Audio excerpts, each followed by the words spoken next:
Всем привет! Мы подготовили для вас рассказ о 10 знаменитых женщинах, промышлявших торговлей запрещенными веществами. Эти дамы были действительно опасными.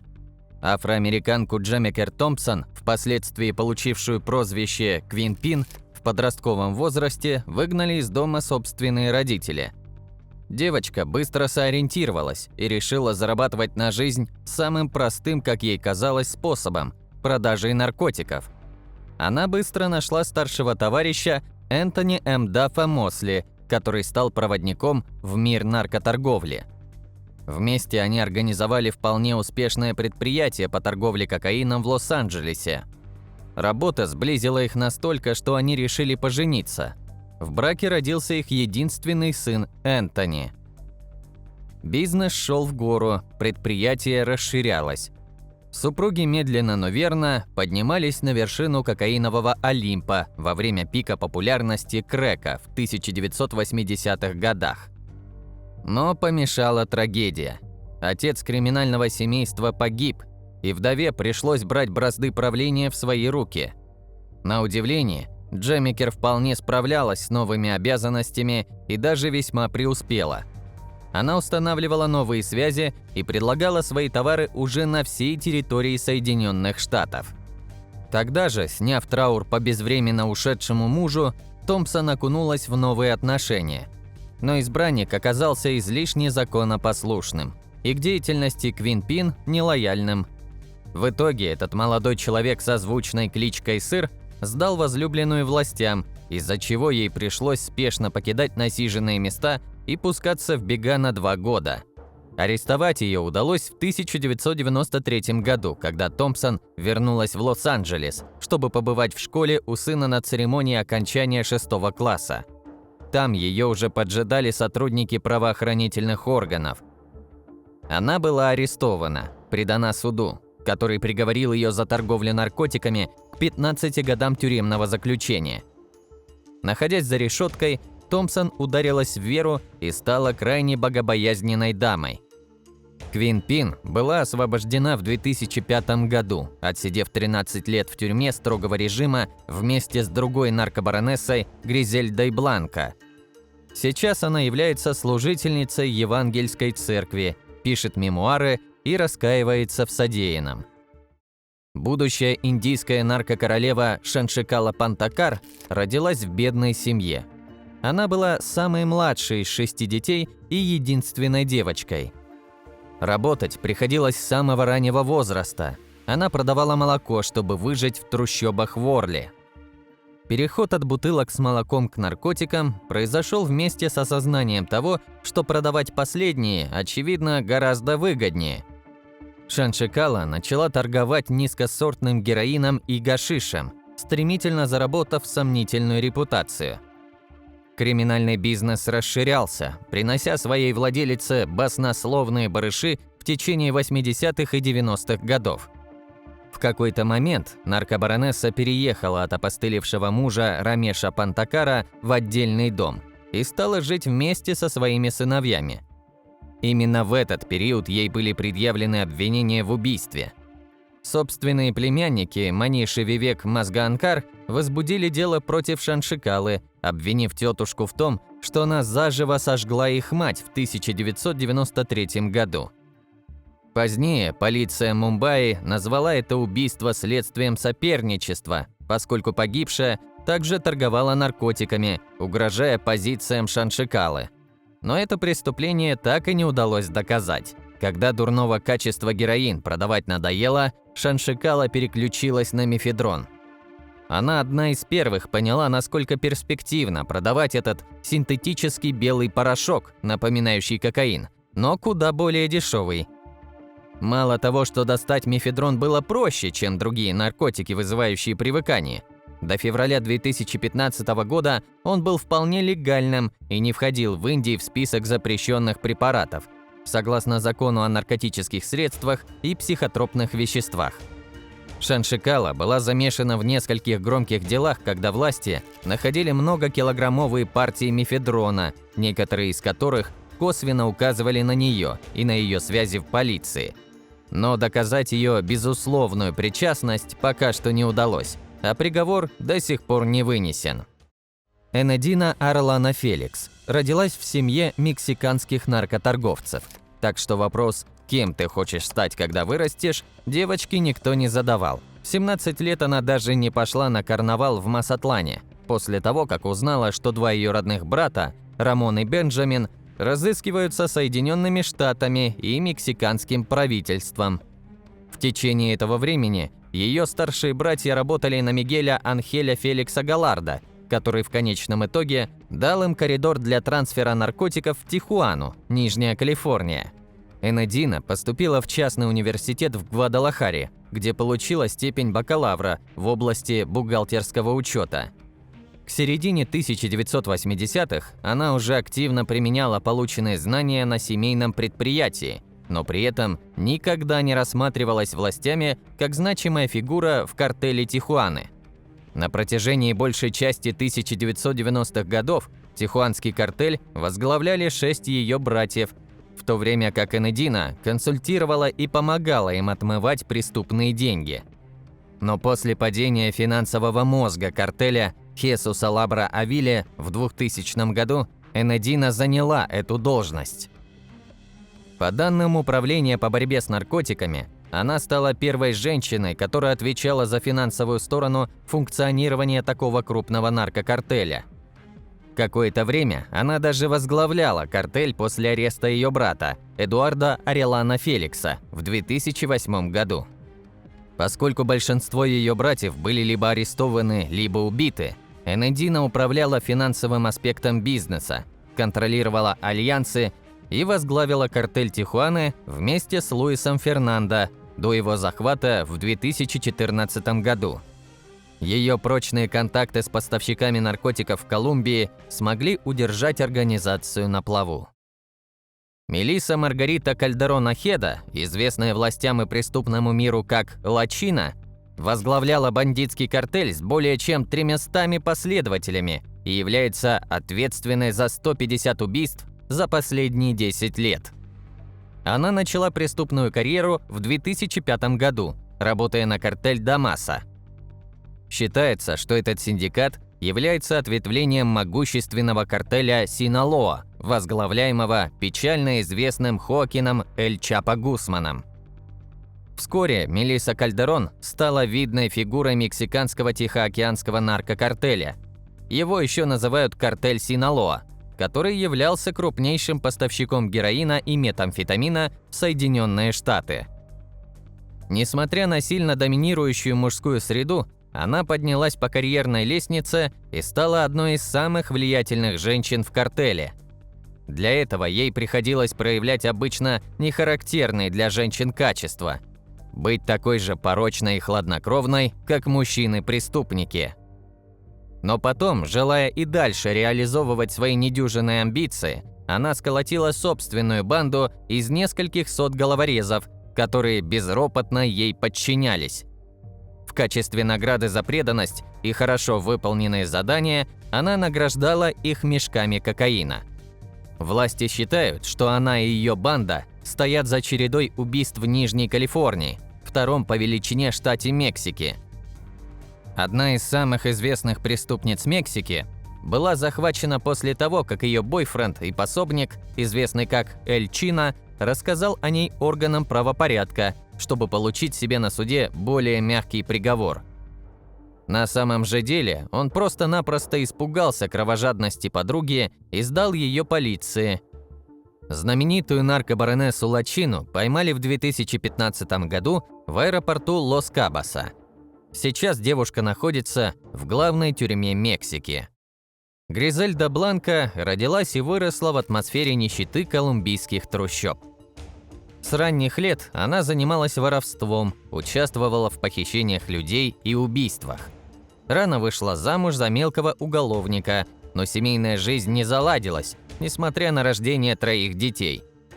Уже после развода Гризельда организовала расправу над первым супругом.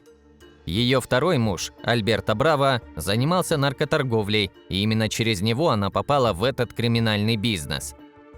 Обосновавшись в Нью-Йорке, они организовали перевалочный пункт для поставки кокаина в Штаты. Подходя к работе творчески, Бланка сделала нижнее белье с секретными отделениями для контрабанды наркотиков. Семейный бизнес процветал, плотной сетью окутав города Новой Англии. Из-за предъявленных обвинений в распространении кокаина семье пришлось вернуться в Колумбию. В том году она пришла к выводу, что ее муж воровал деньги во время ведения семейного бизнеса, и вспыхнувшая на этой почве перестрелка между супругами привела к смерти Браво. С тех пор за Гризельдой утвердилось прозвище «Черная вдова», подтверждая которое она в будущем прикончила и третьего спутника жизни. К концу 1970-х Бланка переехала в Майами, где заработала репутацию крестной матери кокаина. Стремясь устранить конкуренцию, она проявляла удивительную безжалостность, а город погрузился в пучину насилия. Период ее активной деятельности стал известен как «кокаиновые ковбойские войны». Утверждается, что она была заказчицей десятков и сотен убийств, многие из которых были совершены боевиками на мотоциклах. Практика, которую она, как считается, изобрела. Кроме того, ряд убийств был совершен средь бела дня, включая перестрелку в торговом центре в 1979 году. Опираясь на насилие и хитрость, Бланка стала одним из самых богатых наркоторговцев в мире. По сообщениям сотрудников правопорядка, она ввозила более 3 тонн кокаина в США ежегодно, зарабатывая около $80 миллионов в месяц. Гризельда вела образ жизни под стать герцогине. Все ее окружение буквально утопало в роскоши. Она не отказывала себе ни в чем. Свою связь с криминальным миром она не особо скрывала. Даже назвала одного из сыновей Майклом Корлеоне. Но всему приходит конец. В один момент Бланка была арестована. Признанная виновной в 1985 году, она получила максимальный срок тюремного заключения – 15 лет. Хотя, как говорят, продолжала управлять своей наркоимперией, даже находясь в заключении. Пока она отбывала наказание, прокуратура пыталась доказать ее причастность к многочисленным убийствам. Но все ее бывшие наемники и боевики не могли дать достаточно показаний. В 1998 году Бланка в конечном счете признала себя виновной в некоторых преступлениях в обмен на смягчение приговора, а 6 лет спустя она была освобождена и депортирована в Колумбию. В 2012 году, в возрасте 69 лет, Гризельда Бланка была убита боевиком на мотоцикле, когда выходила из мясной лавки в Медельине. Трудно представить, что такая красавица, как Энджи Валенсия, способна быть наркодилером. Да и в бизнес девушка попала не от плохой жизни. Обладая эффектной внешностью, Энджи с юности пользовалась популярностью у мужчин. В 21 год красавица выиграла конкурс красоты «Королева кофе» и начала карьеру модели. Ее стали приглашать на съемки и модные показы, а в 2007 году Энджи удостоилась звания одной из лучших моделей мира.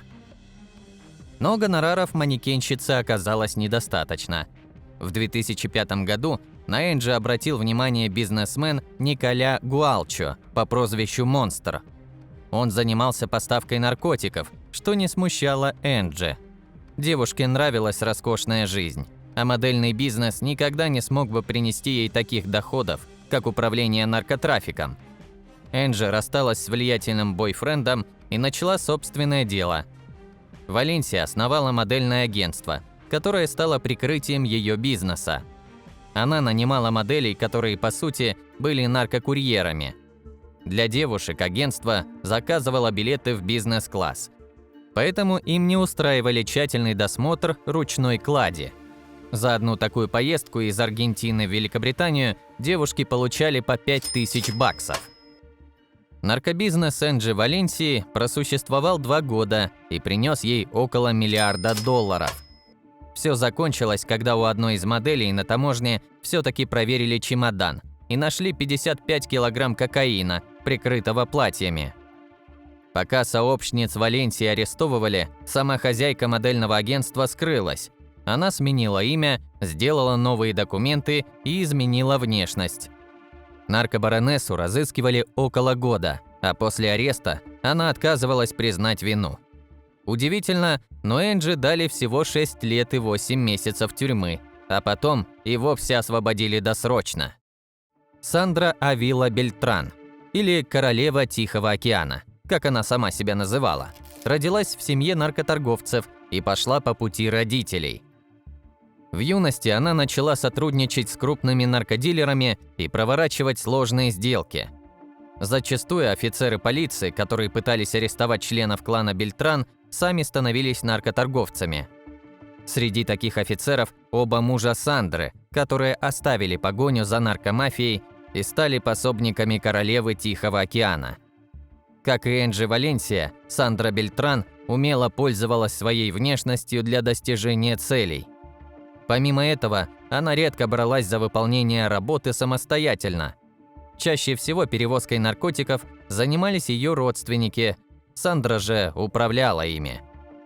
В 2007 году наркобаронессе и ее бойфренду Хуану Диего Рамиресу предъявили обвинения в наркоторговле и отмывании денег. Если Рамирес оказался не так предусмотрителен, то Сандра все просчитала заранее. Ей долго не могли выдвинуть серьезное обвинение, так как она лишь косвенно могла быть причастна ко всем преступлениям. Ее подвела частная собственность. Сандре принадлежали 225 объектов недвижимости в Мексике и рыболовецкое судно, которое полиция перехватила в 2001 году. Именно на нем Бельтран перевезла 9 тонн кокаина из Мексики в США. В суде наркобаронесса все отрицала и заявила, что она простая домохозяйка и занимается продажей одежды. Но в этот раз уловки Бельтран не подействовали. Ей дали 3 года. В 2010 году дело пересмотрели, а на свободу королева Тихого океана вышла лишь в 2015 году. Мексиканская девушка Эстрелла Эрмила Рамос с самого детства привыкла жить в роскоши и внимании своего отца, Хуана Джонни Рамоса, который, будучи полицейским, был завязан в цепочке оборота наркотиков и следил за наркотрафиком. После неслучайного убийства Джонни членами одного из картелей, дочка и ее мать продолжили дело отца и мужа, наладив поставки кокаина и сделав дело семейным. Новоиспеченные наркобаронессы смогли просуществовать в таком режиме около 2 лет, пока мать Эстреллы, Астеллу, не взяли с поличным сотрудники правопорядка. Она была приговорена к 4 месяцам заключения в тюрьме Масатлан. Как ей удалось добиться такого мягкого приговора, остается только догадываться. Но дочку не смутил арест матери, поскольку суммы наличных оказались более убедительным доводом для Эстреллы в пользу того, чтобы продолжить прибыльный бизнес. Пока ее мать сидела в тюрьме, Эстрелла продолжала торговать и раздавала наличные копам, пока не осталось ничего, что можно было бы отдать. В 2004 году, через месяц после освобождения ее матери, Эстреллу остановили за рулем, обвинили в распространении наркотиков и приговорили к 40 месяцам тюремного заключения. После освобождения из тюрьмы в апреле 2008 года Эстрелла открыла небольшой салон под названием Star Beauty. Эстрелла по-испански означает «звезда», в то время как ее мать, ныне пенсионерка, целыми днями смотрит теленовеллы. Дочь Эстреллы, которой сейчас 11 лет, произносит имена главных наркобаронов Мексики с тем же головокружительным восторгом, с каким американские девочки ее возраста рассказывают о братьях Джонас. Видимо, у семьи еще все впереди. Вероника Ривера де Варгас была женой одного из лидеров боготской мафии – Хулио Сезара Варгаса Торреса. Он был убит, вероятно, в отместку за похищение лидера другой преступной группировки. В начале 70-х она сошлась с одним из будущих основателей медельинского наркокартеля – Хосе Гонсало Родригесом Гача по прозвищу «Мексиканец». После этого она стала первой кокаиновой королевой, убив при помощи Гачи всю семью своего основного конкурента. В сельском районе Акасиас она основала настоящую наркоимперию, в которую входили взлетно-посадочные полосы, самолеты, склады кокаина и модные автомобили. Говорили, что ее коллекции китайского фарфора и стекла не имели равных во всей Латинской Америке. Но 11 февраля 1983 года силы правопорядка захватили ее на ферме Лас-Кабаньес в ее наркоимперии. Сообщалось, что когда ее схватили, она спала на подушке из 35 килограммов кокаина и держала в руках пистолет Кольт 45. И хотя суд над ней не задался, поскольку начали пропадать документы из-за ее дела, а судьи подверглись запугиванию, корону королевы Коки она утратила. 3 ноября 2009 года суд 30-миллионного города Чунцин в центральной части Китая приговорил 46-летнюю наркобаронессу Се Цайпин к 18 годам тюремного заключения. Предприимчивая леди-босс содержала более 20 притонов, организованных в отелях, ночных клубах и чайных. Она владела несколькими роскошными виллами, передвигалась на престижном автомобиле Mercedes-Benz, а также имела при себе целый гарем из 16 молодых людей для сексуальных утех. Выяснилось, что с сентября 2004 года банда Се Цайпин незаконно заработала более 2 миллионов юаней, 292 тысячи долларов. Помимо дохода от содержания притонов, преступники зарабатывали на наркоторговле, сперва предлагая попробовать наркотики бесплатно, а затем требуя с пристрастившихся к зелью людей деньги. К своим врагам наркобаронесса была беспощадна. К примеру, тем, кто раскрыл местонахождение синдиката, она приказала отрубить ноги и руки. Другие фигуранты этого дела в количестве 21 человека приговорены к лишению свободы на срок от 1 года до 13 лет. Среди осужденных оказались как члены банды, так и мздоимцы, которые за взятки закрывали глаза на преступления Се Цайпин. В частности, бывший заместитель шефа полиции Гуо Шен и полицейский Ган Йонг получили 13 и 12 лет тюремного заключения соответственно. Какие выводы? Как оказалось, среди лидеров преступных организаций и наркокартелей нередко можно встретить представительниц прекрасного пола. Но это совершенно не значит, что заканчиваются они хорошо. А мы же прощаемся с вами до следующего интересного выпуска. Подписывайтесь на канал, ставьте пальцы вверх. Пока!